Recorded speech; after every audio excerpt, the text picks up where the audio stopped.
If you followed my Carpenter bee video and actually bought one of these, I'm sure you have a full thing like mine.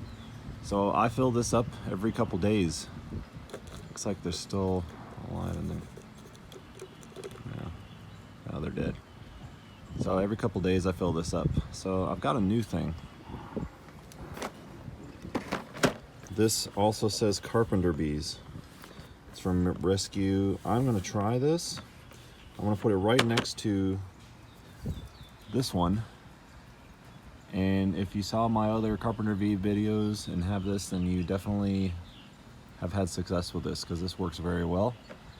And I'm gonna put them side by side and we'll see which one's better.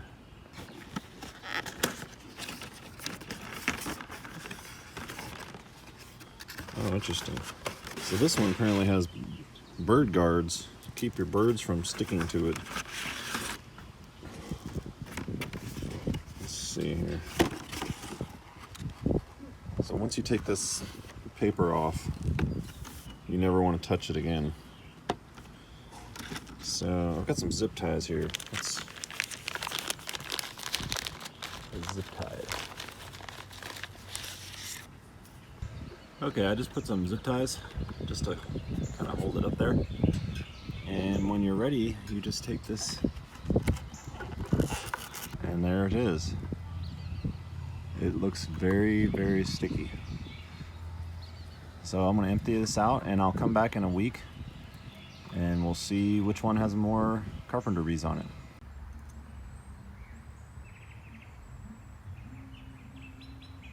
Okay, it's a week later and I've got some bugs. I've got a wasp there.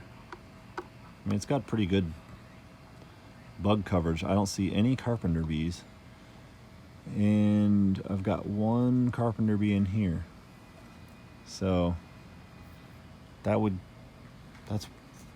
1 point for the traditional trap. I hear a Carpenter bee up inside of here somewhere, chomping away. If you look down, let's see here. There's some evidence of it. When you see these chunks of like wood, that's evidence of Carpenter bee. There you can see right there. So that would mean there's a hole. Yep, there's a hole right there.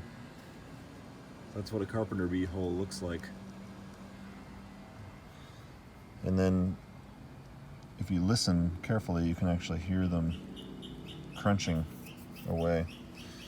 Looks like I've got the clover mites again too.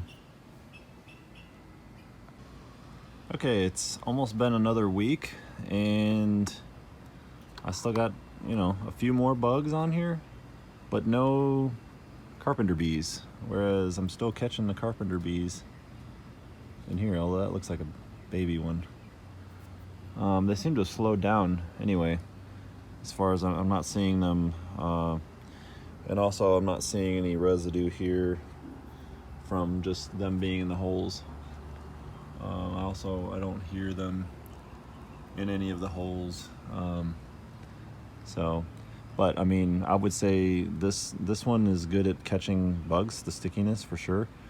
But I would say they don't do anything to attract the Carpenter bees, whereas this thing is just a natural, habitat for them. They go right in and get caught. So there you have it, folks. Stick to the trusted Carpenter bee trap. The link is in the description below if you want to order one.